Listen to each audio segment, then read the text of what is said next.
Jami Shapiro, and welcome to Grandma Has ADHD.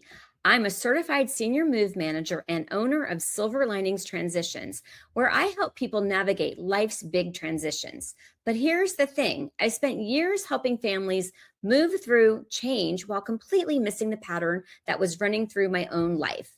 I am the daughter of 2 ADHD parents, the mother of 3 ADHD children, and yep, I have ADHD too. For years, I didn't have the language or understanding for what that meant. But becoming an ADHD coach and specialist, that's been absolutely game-changing. Not just for how I work with my clients, but for how I relate to my family, and honestly, for how I understand myself. I even wrote a book about it called This Explains So Much. This podcast is for all of us who are discovering ADHD later in life. Each week, I bring you conversations with industry experts and people sharing their own ADHD journeys, real stories, real strategies, and often a little too much information. If you're loving what you're hearing, please share this podcast, leave us a review, and find me at jamishapiro.me. That's JamiShapiro.me. Whether you're over 50 and just getting diagnosed, or you're recognizing patterns you've lived with your whole life, this is your space to navigate ADHD with others who get it. So grab your coffee and get comfortable, and let's dive in. A little while back, This Explains So Much came out in audio format, and I don't think everyone caught it. So consider this your gentle reminder. Since the book came out, I've heard from so many of you. One listener told me, I feel so seen. This book explains so much. Another said, it feels like a knowing nod from a friend who gets it. The honesty, the humor, putting words to things you've felt for decades but never quite named. If you've ever wondered why your mind works the way it does, why you do the things you do, this book is for you. And you can listen to it in my own voice whenever and wherever works for you. Head to Amazon and search This Explains So Much to grab the audiobook. Quick update before we dive in. You've heard me talk about the Sparkler Society. It turns out running a full membership community was more than I could actually sustain right now. And if I'm going to teach you not to overload yourself, I'd better practice it too. So I scaled it back to Sparkler Circle, 1 live group coaching call a month, same spirit, way less overwhelm. If you want to learn more with no commitment, just grab a seat at jamishapiro.me. That's JamiShapiro.me. Back to the show. My guest today needs very little introduction in the ADHD world, but I'm going to give him one anyway because this is our 100th episode and he deserves every word of it. Dr. Edward Ned Hallowell is a board-certified child and adult psychiatrist whose work sparked a revolution in the understanding of ADHD. He's been treating people of all ages with ADHD since 1981, which means he was doing this work long before most of us even knew ADHD was something adults could have. A graduate of Harvard College and Tulane School of Medicine, Dr. Hallowell was on the faculty of Harvard Medical School for over 2 decades, and he is the founder of the Hallowell ADHD Centers with locations in Boston, Metro West, New York City, San Francisco, Palo Alto, and Seattle.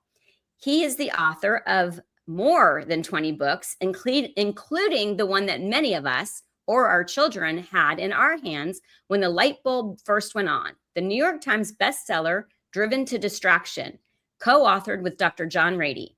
His most recent book, ADHD 2.0, brings the latest brain science together with practical strategies for thriving with ADHD at any age.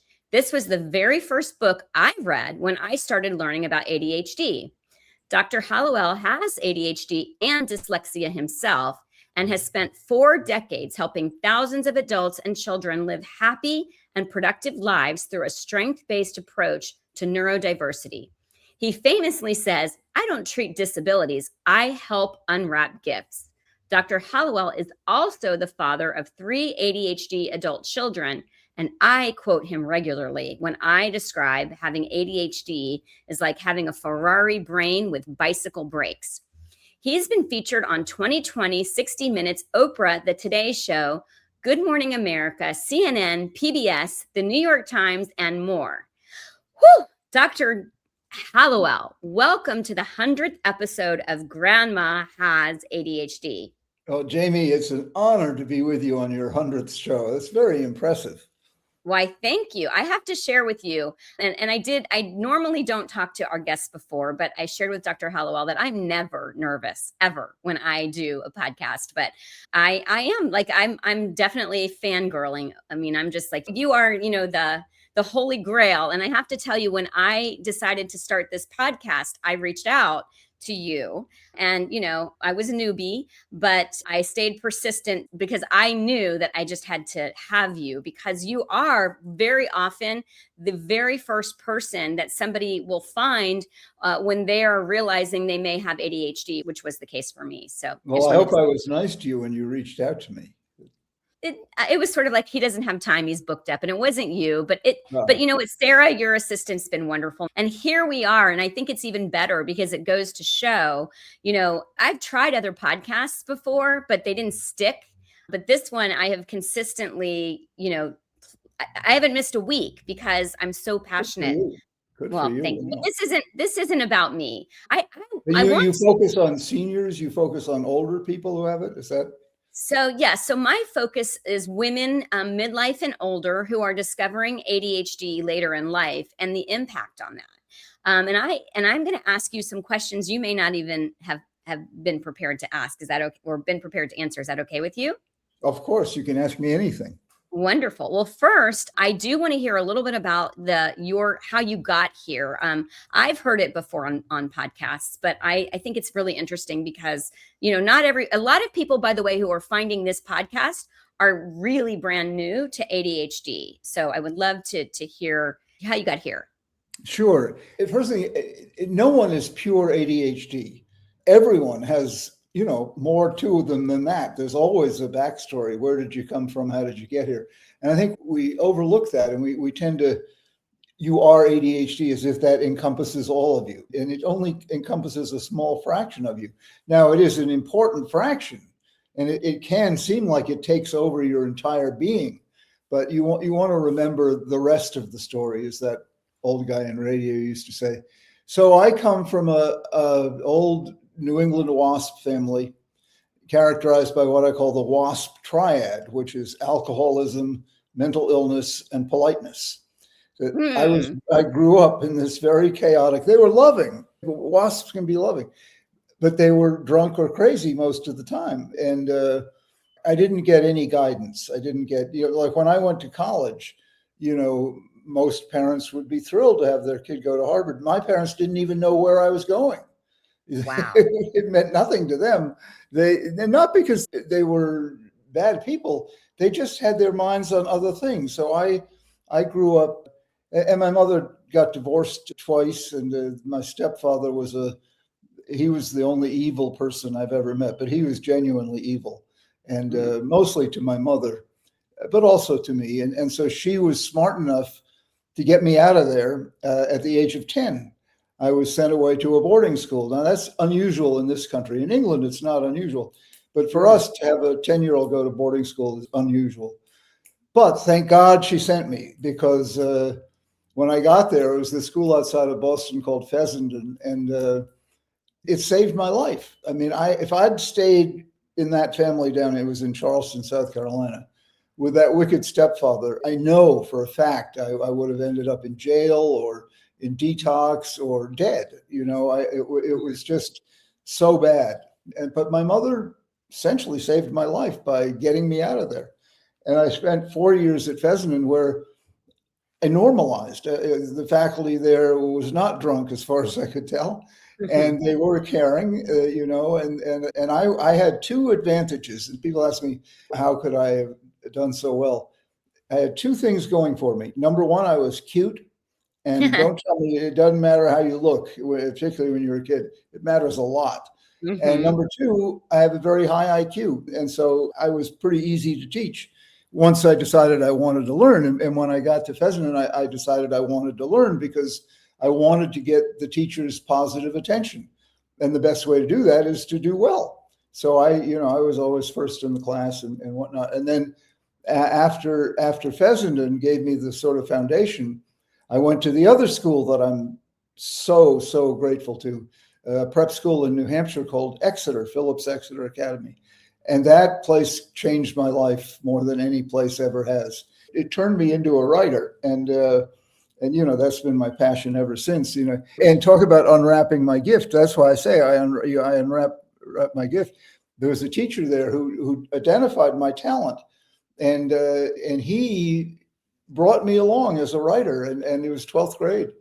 And I ended up writing a novel that year. That's pretty unusual for a 12th grader.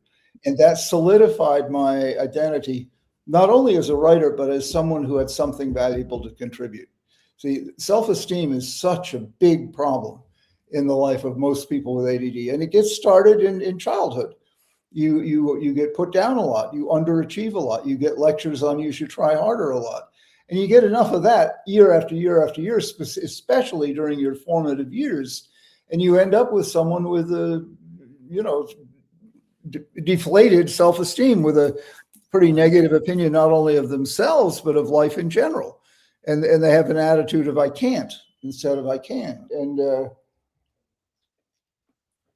thanks to Exeter, I headed into college to Harvard with high expectations. I still was on the low self-esteem scale. You can't go through everything I went through and not feel somewhat that way. But then again, in college, I found, it's always finding one person. I found this legendary professor by the name of William Alfred. And I asked him to become my tutor. At Harvard, a tutor is someone in your field of concentration that you spend 2 years with. So I spent 2 years with Mr. Alfred, and he was a legendary professor. And the way I got him to be my tutor, it's a very good lesson for everybody. This man was iconic at Harvard. Asking him to be your tutor would be like asking Jesus out on a date. I mean, it was unthinkable. And so how did I get him? I just walked up to him one day and I said, Professor Alfred, would you be my tutor? And he said, oh, sure. And that's how it started. It was the most terrifying proposal I ever made. And he responded to it so beautifully. This was a man, I mean, I could talk all day about him, but he was a devout Catholic, Irish Catholic from Brooklyn. And he went to mass every morning. The church was right around the corner from his house. And he really lived that life. He could be as earthy as can be. In fact, we often went out and drank martinis after our session. So we'd swim home, but he would do like every morning he went to the bank and he took out 100 $1 bills. And by the end of the day, he had none left because he gave them away to all the people in Harvard Square and all the people who looked like they needed something. And it was like feeding the pigeons. I mean, he loved to do it and they loved to have him. And see, he was a wonderful model. And the 60s were a very troubled time, but with his help, I not only fell in love with literature and not only solidified my identity as someone who had talent, but mostly gave me the confidence, if you will, but more than that, the drive, the aspiration, not to be famous and not to be rich, but to contribute. And you see, St. Francis was right. In giving, we really do receive. And I've spent my whole career giving what I know. And the reason I'm not rich, I don't deal with money. I just don't. I have none of it because I give it all away, and much to my wife's chagrin. But I've been repaid through my work many times over, and that's why I keep writing books. People say, "Why do you write so many books?" Well, number one, if I don't have a book going, I get depressed. And people with ADD, people don't appreciate how much we need a creative outlet. It's like cows need to be milked. We need to have a creative outlet. Mm. And so I've learned that. I always have a book going, but also it's my way of feeling useful. And everyone needs to feel useful. I mean, you must feel useful having started this podcast, and everybody needs to find a way where they can make a contribution that has some significance, other than just paying their taxes and obeying the law or something. You don't realize how important it is until you go from not doing it to doing it. And unfortunately, a lot of people with this condition feel that they have nothing to contribute. And the longer you continue on that path, the harder it will be to start contributing. But I love it when someone comes to me and I say to them, what are you good at? And they say nothing. I say, oh, what would you like to be good at? Nothing. What have you done of value? Nothing. I mean, their answer to everything is nothing, nothing, nothing. I'm a useless tub of poop, and I say, I don't believe that. And they say, well, how would you know? You haven't lived my life. I say, but I can imagine what your life was like. And then I make a few guesses, and of course they're right, because what these people have never had was what I had. People of importance who were interested in me and helped me realize that I had some talent. And so that's basically what I do with my patients, is I help them discover, or as I put it, unwrap their gifts. I mean, the deficit disorder model does such a disservice to people with ADD. First of all, it's wrong. I don't have a deficit of attention. I have an abundance of attention. My challenge is to control it. To tell me I have a deficit would be like I have dementia, which I don't have, but I do have a pronounced wandering of attention, and I never am at a loss for attention. What I am is needing to control it, and that's why I came up with my model of, it's like having a Ferrari engine for a brain with bicycle brakes. We can't control these runaway brains, and so we're forever going here, there, and everywhere. And we are usually so enthusiastic. We become victims of our own enthusiasm. I can't tell you how many women I asked to marry me on the first date. I just get carried away with, this is so much fun, let's make it last. And it's a little bit dangerous way to live, but God smiled on me. None of these women accepted my impulsive proposal, but that's the way I still live. I still live reaching out for whatever appeals to me and right. Excites me, interests me. I'm going to stop. I'm going to stop. Yeah. We're going to get back to it, but there were a couple of things I wanted to share. So you mentioned that you come from a family with alcoholism, and one of the things that even brought me to this conversation was not my own diagnosis or my child's diagnosis, but when I realized that my mom and generations of people before her, had undiagnosed ADHD. Have you ever considered, the impact of, I would imagine that your mom, because it is highly heritable, maybe, she also had. Is that something you've considered? Or, absolutely she did. And my father too. My father had bipolar disorder. When he came back from World War II, he'd been a All-American hockey player at Harvard. And he led the nation in scoring one year and also in penalty minutes. That tells you what kind of a player he was. Mm-hmm. And then he went off to World War II and he was captain of a destroyer escort. So he spent the war sinking submarines, German U-boats. And when he came back, so he was a war hero. When he came back, he went crazy. And back then, if you went crazy, you were diagnosed automatically as schizophrenic. They really didn't know about bipolar so much. In fact, it was called manic depression back then. And so he was given heavy doses of ECT, of shock treatment, and made no progress. So one day the people in the hospital said, he's doing better, well, let's send him home for a trial visit. So they sent him home, and he arrived home and he looked at my mother and he decided she was a Nazi. So he said, I have to kill you. Oh. And she, artful woman that she was, talked him into having sex instead. And that's where I came from. Wow. It's an interesting beginning for a psychiatrist. Now, how do I know that's true? Because my mother told me that story. And I don't think she'd make that up. And it's an origin story that I cherish, actually. Well, then she divorced my father because he wasn't getting better. And that's when she married this horrible alcoholic stepfather. But not only did I think she had it, then my dad, called bipolar, which he did have, but he also had ADD. He was hopping from project to project, and he had the gift. He was an extraordinary teacher. He taught Jackie Kennedy how to sail, for example. They lived down in the Hyannis area.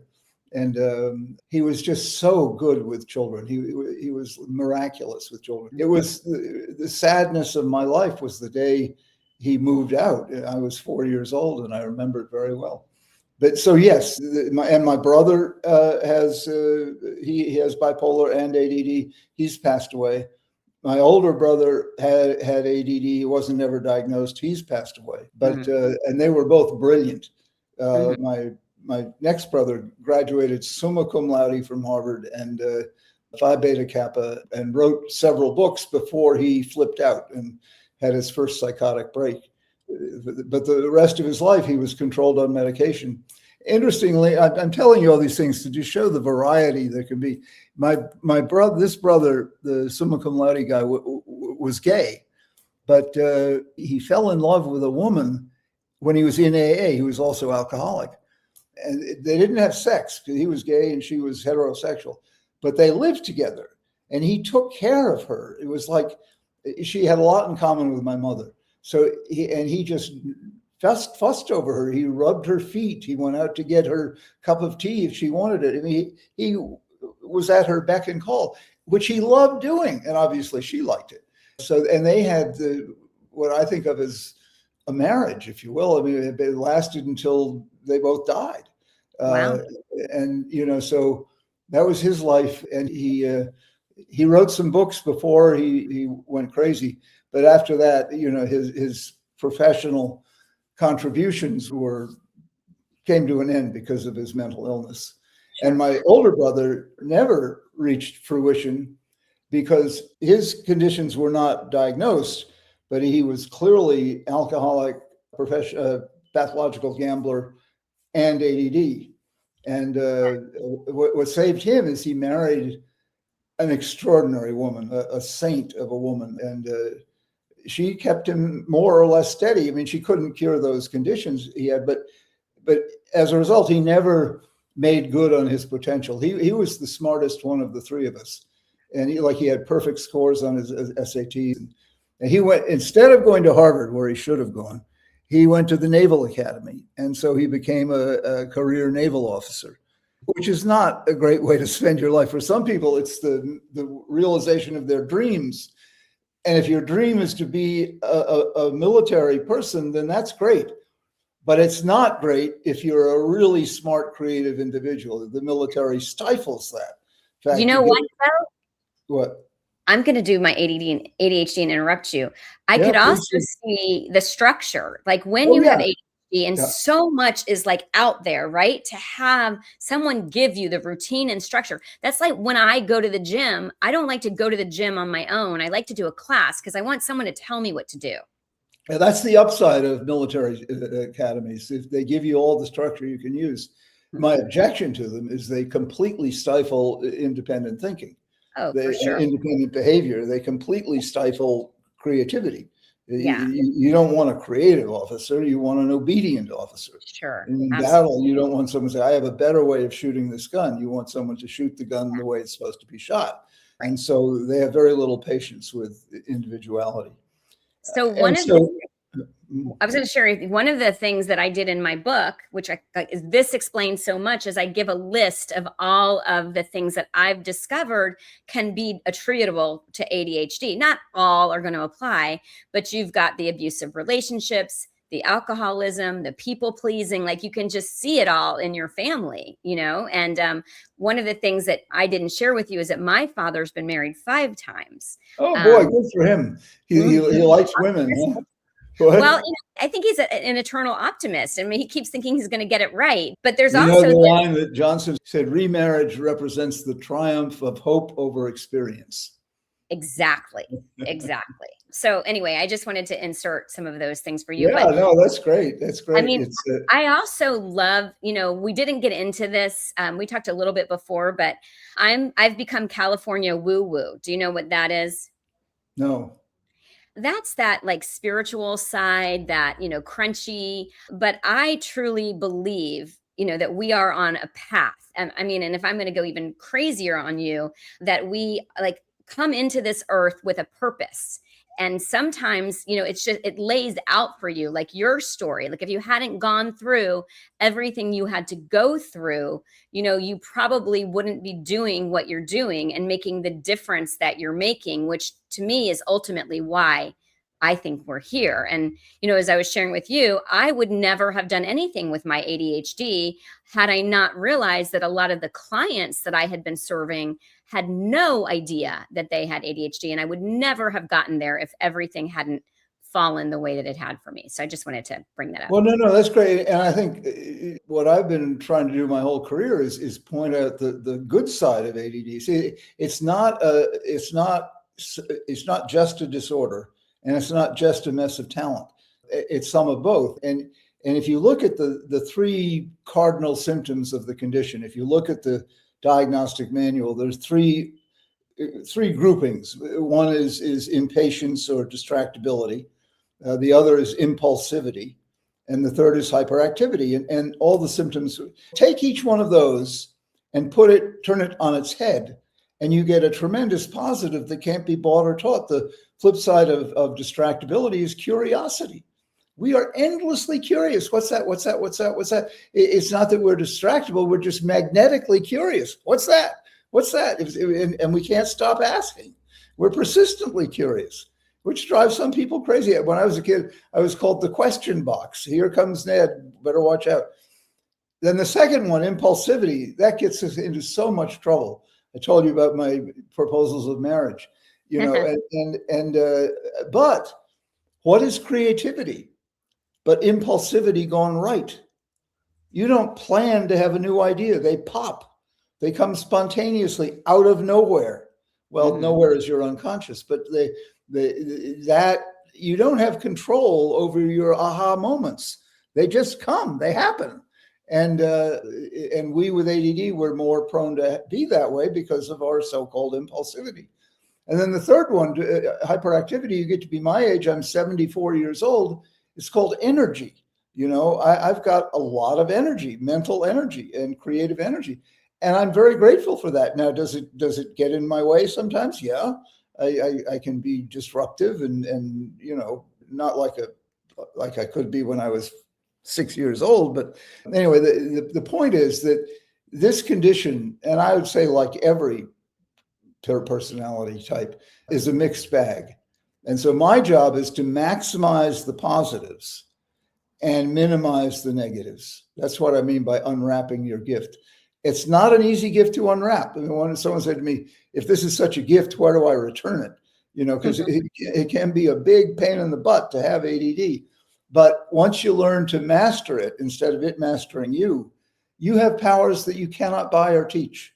You cannot buy or teach creativity. You cannot buy or teach intuition. You cannot buy or teach big-heartedness. And we are endlessly big-hearted. And but what you can do is help people learn how to control that. Not control it to the point of getting rid of it, but control it to the point of making it useful. And that's why I love my work. Someone says they have ADD, I say that's wonderful, and it's wonderful because I know their path to joy won't be the same path as everyone else's. Every ADD is different. So the first step is to find out what you're interested in.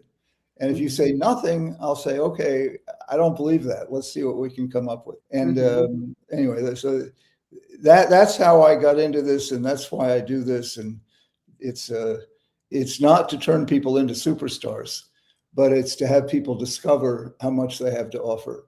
One of the first patients I ever had, this beautiful, talented woman, her father told her when she was 10 years old, he said, "You have no more sense than a blue jay." Well, that crushed her. And she carried that self-image with her until she met me in her 30s. This woman was a genius. She had a tested IQ of 145. She had all kinds of talents. None of them had she developed because she thought she had no more talent than a blue jay. Right. My mom actually was my reason for getting into all of this. And, we actually did not have a good relationship. I was frustrated because I felt like, she had a lot of clutter. She was over shopping. She wouldn't finish projects. She hadn't finished college, even though I knew she was bright. And I kept seeing, all of these things that now realizing it was undiagnosed ADHD. And, and there is this, I dropped a word. You know how that happens in ADHD? Oh, yeah. Was she good to you? She was a kind person. And I always knew that she had good intentions. But as a child, she would put a lot on me. She would, and I now realize she was processing and so I felt this enormous responsibility as an only child to care for my mom, who, really struggled. But I will say that once we both realized that ADHD was at hand, there's been a repair and a relationship that I never expected that we could have. And so that's one of the reasons that I'm so passionate. I want to ask you this, because you're now in your 70s. How, and keep in mind that a lot of the people that are coming to this podcast are, 60, 70, 80 years old. What do you have to say to them who are discovering this? What do you want? I mean, you could, the oldest patient I ever had was 76. And once he got treated, he was able to write the novel he'd wanted to write his whole life long. And that, so you can do, I'm working on my 23rd book. I'm 74 years old. What am I doing writing another book? I told you before, if I don't have a book going, I get depressed. And I'm writing just as well as I ever did, if not better. And, and it also makes me feel young and alive and useful. So you're never too old to get this diagnosis. Most people think I'm too old. No, you're not. And it's a shame to just dissipate and let your talent go off into the vapors. So you want to find, and when you unwrap a gift, it gives you a reason to live. And we need a reason to live. Someplace to deploy your talent as opposed to just staring at the sky. And when you do that, it's good for you mentally, physically, and every which way. Your audience is seniors. It shouldn't mean anything other than you probably have more aches and pains. I know I do. And I have no prostate because I had prostate cancer. And I've got 2 artificial hips because I had 2 total hip replacements, all of which miracles of modern medicine. Osteoarthritis which is why you get your hip replaced. Before they had the total hip, so back in the 40s and 50s, the arthritis is so bad, adults who had it would have to crawl around the house. It was too painful even to walk. And so when they developed the total hip, it was a real godsend. People who say how bad the world is, and sure, the world is bad in certain ways, but my goodness, the medical advances. Now, the delivery is not good. Our medical system is not good at that. But what we know, total hip is just one example. ADD is an example. Back in the 50s, nobody had heard of it, and in fact, what they did, they called it minimal brain dysfunction. So it was like you were being basically called retarded and, didn't do much for your self-esteem. So this diagnosis is huge progress. I mean, people's lives are saved by this diagnosis, not to mention their self-esteem and their productivity. Antibiotics, anesthesia. And now with AI, the ability to, bring in a whole bunch of knowledge as well as, micromolecules. And we're going to be living into our hundreds for sure in only a matter of time. So anyway, yes, the world has its problems, but my gosh, we're lucky to have the bounty, and the total hip is just a replacement that came to my mind. So one of the things that I mentioned in my book was that you felt that that the term attention deficit hyperactivity disorder was part of the problem, that you put Yeah, it's disorder. wrong. It's wrong. It's demeaning. It's ugly. It's embarrassing, and it's most of all wrong. We don't have a deficit, like I said. We have an abundance, and so I came up with a new term. It won't catch on, but it was at least it's a good term. Vast. And first of all, this is a vast condition, and then VAST stands for variable attention stimulus trait. Right. Variability is the hallmark of this. We're never steady state. Stimulation and attention are two of the key elements that vary, and trait separates it from the disease, the disorder. We don't have a disorder, we have a trait that can go either way. It can be an impediment or an asset, and usually some of both. I vote that's what we call it. I love that. And I use that when I present about ADHD. So one of the challenges that I am facing in the space that I'm in is that I'm mostly dealing with boomers and silent generation who don't like to talk about their problems and don't like to, and then you throw the word disorder into it. So what is your what to do with them? Let's just talk about what you love. Let's talk about what you like to do. Let's talk about what you wish you could do better. You don't have to use the term ADD ever. And then you can say, well, one of the reasons you can't get better at what you want to get better at is your mind wanders too much. They'll say, yeah, that's true. And then you say, well, what can we do to put a net around that and keep you in one place long enough to get done what you want to get done? Say, I'm always late. I procrastinate. Okay, well, let's talk about that. They'll name all the symptoms. You don't have to use the ugly term ADD. Because they'll push back on that. They don't want to. I don't have a deficit disorder, and they're right. They don't. But they've got a race car brain with bicycle brakes. But you don't need to say that either. Just talk about what's getting in their way, and they can tell you that very easily. I'm clumsy. I'm disorganized. I have negative feelings about myself. I put things off. I don't dare try to build the boat I want to build. Fear, I know I'm talking too much, but I'll tell you this one anecdote. After 9/11, I was asked to go on TV and give advice to people. And I didn't know what to say. My daughter, who was 13 at the time, I said, Lucy, what should I say? And she said, oh, Daddy, just tell people don't hold back on life out of fear. Oh, my gosh, that says it all. I mean, that's what I say to everybody. Don't hold back out of fear. Ask the person out you have your eye on. Try the job you'd wish you could get. Read the book you don't think you're up to. Don't hold back out of fear. And if you have that as your life's goal, you'll come closest you can to reaching your potential. I love that. I love that. And I think one of the things with ADHD and the impulsivity and why we tend to be entrepreneurs is that sometimes we don't think through what could go wrong. And we just immediately, jump into, I've got this idea and I'm going to do it. But that's why we do well with a coach or a spouse who has attention surplus. Sure. So I want to talk about two more things when we come back. Actually, three more things for sure when we come back from break. One is that you've had a successful marriage, even though, or I assume that it's successful because you're still with your wife. At least you were the last time I heard any interview or.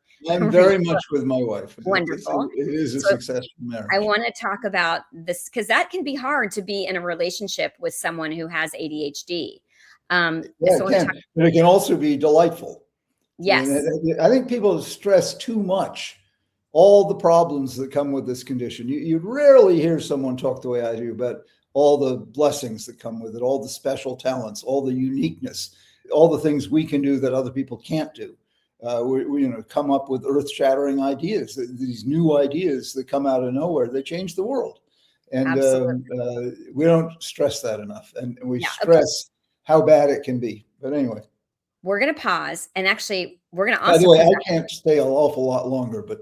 Okay. All right. Well, then we're going to pause, and then we're going to come right back in a couple questions, and one of them is going to be the blessings of ADHD.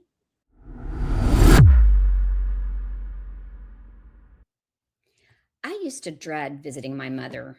Because of the clutter, the piles, the chaos, we all experience clutter differently. For me, it was a source of anxiety and stress. I'd try to help and she'd get defensive. We were both frustrated, and it was destroying our relationship. Then we discovered something that changed everything. My mother had ADHD, and she'd been living with it undiagnosed for over 76 years. Suddenly, it all made sense. The clutter wasn't laziness. The disorganization wasn't a choice.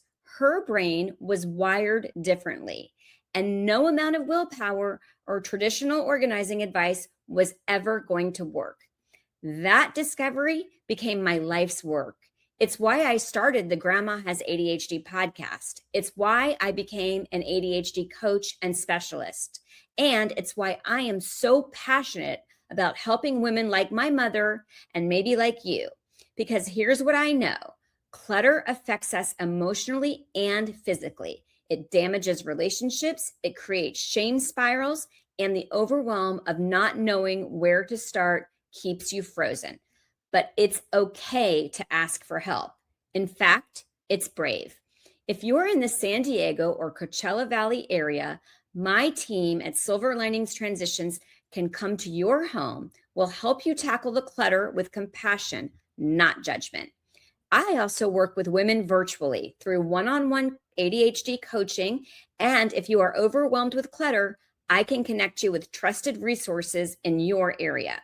Visit jamishapiro.me to get started or grab my book, This Explains So Much, on Amazon. My mother and I got our relationship back. You can get your peace back too. That's JAMISHAPIRO.me.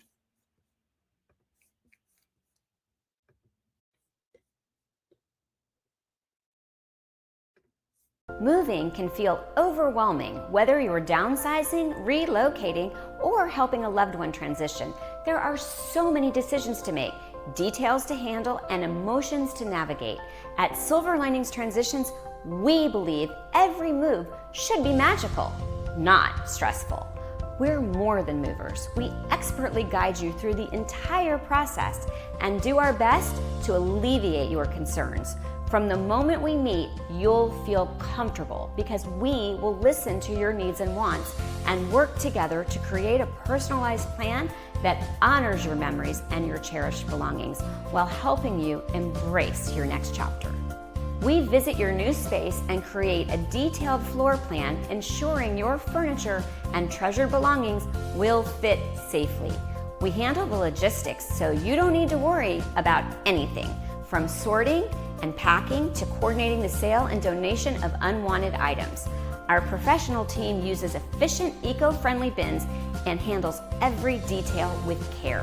We coordinate with our vetted moving partners, oversee the logistics, and ensure nothing is left behind, even packing your refrigerator items. Here's where the magic happens. We don't just unpack. We recreate the feeling of home. Using photos from your previous space, we thoughtfully arrange your furniture, hang your pictures, and set up your kitchen and bathroom so everything feels familiar from day one. When you walk into your new space, it's not just moved in, it's home. Your coffee pot is ready, your favorite photos are perfectly placed, your bed is made, and your new chapter begins with comfort and joy instead of chaos. This is how Silver Linings Transitions makes moves magical. We handle the emotional lifting and the logistics so you can focus on what matters most, settling into your new home. Because every move deserves a silver lining.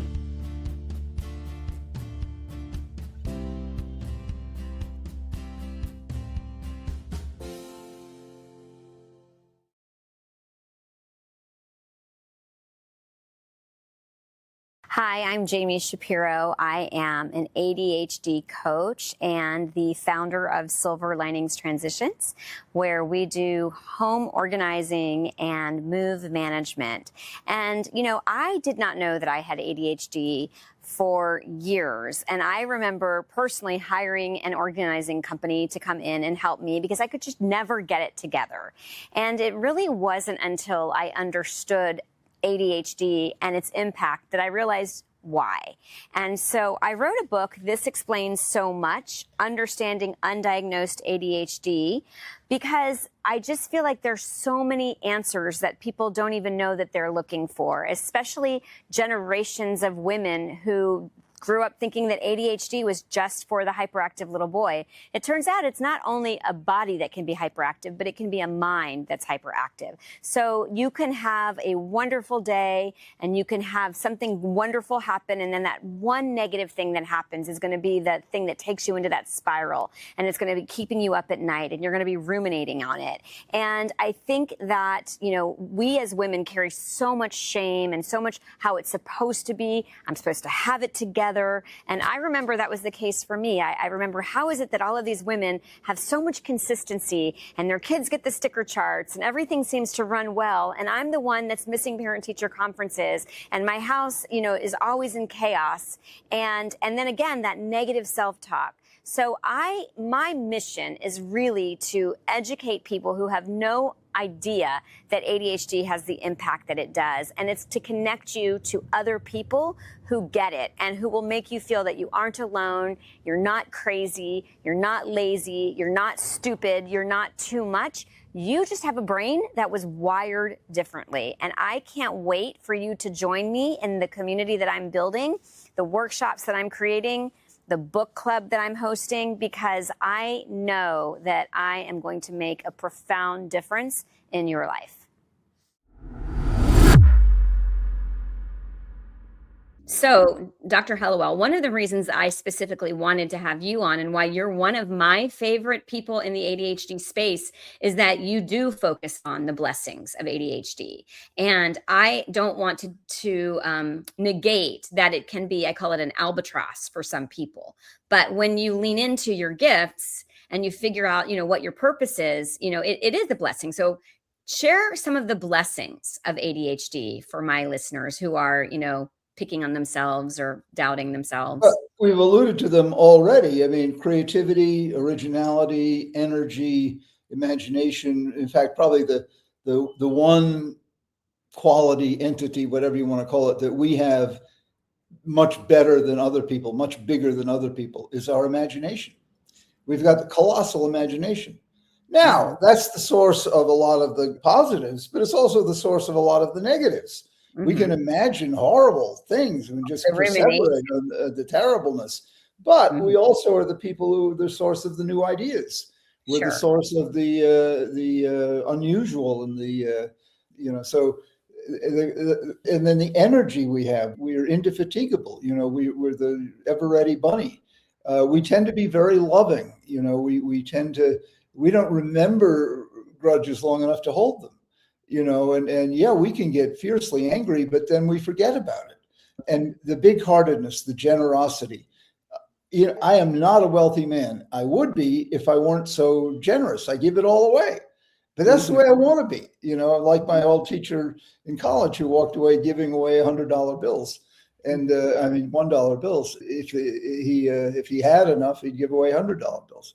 But so that and we are different. People say, I feel different. Well, you are different, but don't try to be not different, you know, because you'll fail. Don't try to be Joe Normal or Jill Normal, because you'll never get there. And your efforts to get there will take away the good stuff that you've got, you know. So you want to get comfortable with who you are. Then you can make your special contribution. I love that. And, you know, I love the, you know, Lady Gaga, Baby, You Were Born This Way. And I feel like, you know, coming and living out with my ADHD and being very out about it. And when I give a presentation now, I will tell people, you're going to see me lose words. So now all of a sudden, I'm not embarrassed about it. I've just normalized it and nobody is judging me. The other thing that, so I think that, to your point, like, we were given this gift because we were supposed to contribute something to the world. One of the things that when we took a break, I said that there would be commercials in between the break. And you said, I want to make sure you promote your business. So here's where I'm going to do it. One of the things that you talk about is vitamin C. And you want to share what vitamin C is? Sure. It stands for Vitamin Connect. It's the other vitamin C, and it's probably more important than ascorbic acid, the real vitamin C. I think the single most pernicious problem in the world today is disconnection. People don't feel that sense of togetherness, affiliation, of social glue, if you will. We have the opposite. We have social, antipathy. We push people away. We're afraid of people because now that we're so disconnected, we sue at the drop of a hat. We accuse of political incorrectness if you use one word wrong. I used the phrase rule of thumb in one of my talks, and this woman came up to me afterward and bit my head off and say, "How dare you use that phrase?" I said, "Well, what's wrong with it?" She said, "Don't you know where it comes from?" I said, "No." She said, "Well, back in the 1600s in England, you were allowed to beat your wife with a stick no wider than your thumb." And that's where the phrase came from. Well, I said, "Lady, I didn't know that. Are you going to hold it against me that I don't?" She said, "Well, you should know it, and you shouldn't use it unless you know what you're saying." And you see, when you with someone, you can be much more powerful than alone. Absolutely. Because you're combining energies, you're combining resources. That's why groups and teams can be so powerful, as long as they get the bad stuff out of the way. The competition, the envy, the deceit, all that kind of bad stuff that can come out of a person. And, one of the ideas that we are bringing actually came from a podcast I heard with you, which was we should never worry alone. So we're going to have the worry circle, because it is so much better to get it out there and talk to other people and not. Yeah, I'm in the process of trying to start something that's called the Hallowell Hub. If you go to hallowellhub.com, and what we're offering is a place where people can come together. I'll be there every week for an hour to do Q&A, and then we'll have all the things I've done over my many years and offer it in sort of in a workshop atmosphere. If you're interested, just go to hallowellhub.com, and we're just starting it. And because to me, the solution to the world's problems today is connection. We're at each other's throat because we don't know each other. I mean, once you get to know someone, it's very rare that you'll hate them. You might not like them, but what happens is familiarity does not breed contempt. It breeds convivial. It breeds connection, and we are inclined genetically to connect. We need to connect. Without that, we don't feel right. We get depressed. The best antidepressant is a connection. Never worry alone. And do the thought experiment. Imagine you're in a big dark warehouse alone. You get paranoid. You worry. You're afraid. Mm-hmm. Let's say you're in the same big dark warehouse with somebody. You laugh. You don't feel afraid at all. Right. So isolation, and this has been proven scientifically, isolation is as dangerous a risk factor for early death as cigarette smoking. People don't know that, but it is. Mm-hmm. Isolation is bad for you, mm-hmm. and connection is actively good for you. There aren't many things in life that are free, fun, and good for you, and connection is one of them. Right. Sex with the right person is another one. Uh-huh. Giving is another one, and physical exercise is another one. Mm-hmm. And if you can do those regularly, you'll be happy and healthy. Right. I have to ask you one more question, because I ask everybody this. It actually came from Penn Holderness's keynote address at the 2024 International ADHD Conference. And he said something about pushing a button and not having ADHD. So normally when I take a break, I ask my guests if they would push the button and not have ADHD, would they push that button? I already know your answer, but I want to hear what you have to say. Absolutely not. I mean, it would be like giving away my gift. What makes me different from mm-hmm. Joe Normal is my ADD, and I've learned pretty much how to control it. And I still make major boo-boos, but not so many that I'd want to get rid of the ADD in me. And it's what gives my life zest. I mean, I love the fact that I'm inappropriate. I mean, I hate that word. You do anything at all interesting is called inappropriate. And, it's sanitizing the world. It's trying to make everything conforming and lined up and orderly and all. That's horrible. There's nothing new there. And plus, a machine can do it better. AI can do that better. For conformity, AI's got us beat by miles. But the one thing AI can't do is what we do so naturally, which is be different, invent, create, discover. That's our strong suit, and that's not what AI does. AI does what it's told brilliantly, and it brings things together that people couldn't bring together. And that's the direction the world is heading. So we ought to be cultivating our difference and learning how to make it useful to the world. Otherwise, we'll be out of work, and the machines will be doing it instead of us. Well, I know that you're done. I could keep going on and on and on, but I always Well, get you're asked, lovely. Let me compliment you. What you're doing is all about connecting, and you're spreading knowledge, you're spreading love, you're spreading enthusiasm, you're giving people tools to advance themselves. And you can't be very happy if you can't advance, if you can't do anything. And you're doing that for them. You're showing them how to do it. You're living it. You've not always had it easy in your life. You've shown how to triumph over adversity, and you do it with a wonderful charm and humility that I hope you appreciate how wonderful you are. oh, well, you just you just gave me the recognitions. I thought it was recognition success euphoria, but it's recognition sensitive. I can't remember how I put it. It's the opposite of rejection sensitivity Right. disorder. And you just thank you. Like what you've given to me and to everybody is such a gift. And I would love to have you back because there were so many other things that I'd love to come. That'd be fun. But, one of the things that people ask me is, why does it matter? Why are you even doing this? Why, people have lived, I know his eyebrows just went up, by the way, if you're listening. Why does it even matter that you discover you've gone 60, 70, 80 years without knowing? Why does it matter now? What would you say?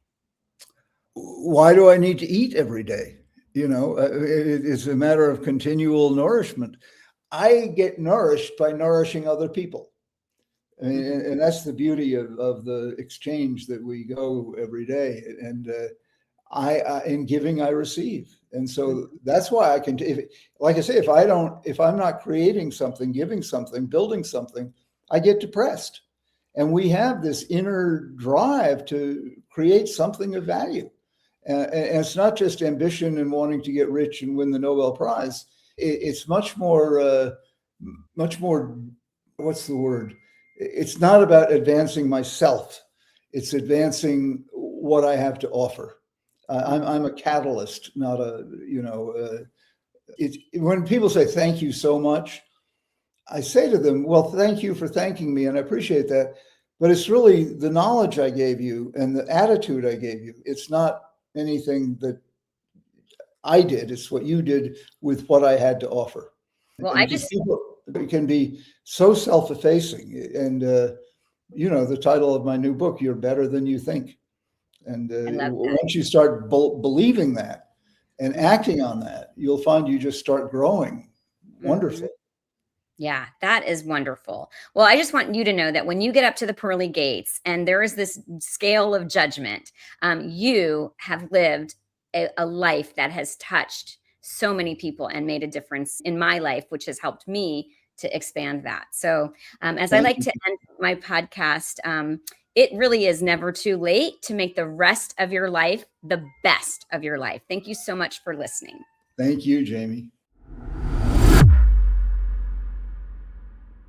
The opinions expressed on Grandma Has ADHD podcast are those of our guests and hosts and are intended for informational and entertainment purposes only. This podcast does not provide medical advice, diagnosis, or treatment. The content discussed in this episode is not a substitute for professional medical advice, diagnosis, or treatment. Always seek the advice of your physician, mental health professional, or other qualified health provider with any questions you may have regarding a medical condition or mental health concern. Never disregard professional medical advice or delay in seeking it because of something you have heard on this podcast. If you think you may have a medical emergency, call your doctor or emergency services immediately. The hosts, guests, and producers of Grandma Has ADHD do not assume any liability for the content of this podcast. Listen at your own discretion.